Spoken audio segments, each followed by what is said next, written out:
হ্যাঁ পাইপ দাদা ঢুকে দেখেন দর্শক এখানে বিশাল বড় একটা অজাগর ঢুকেছে পাইপের ভিতরে।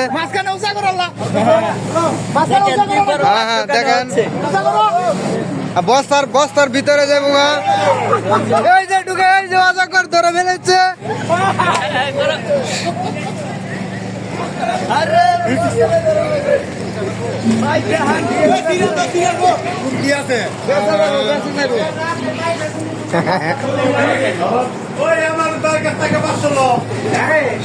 শেষ ম্যাচ দুজন ধরে ফেললো।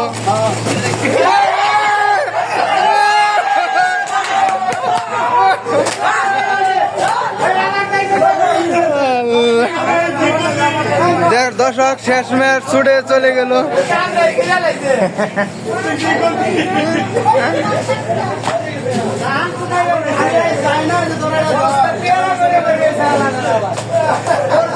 সামনে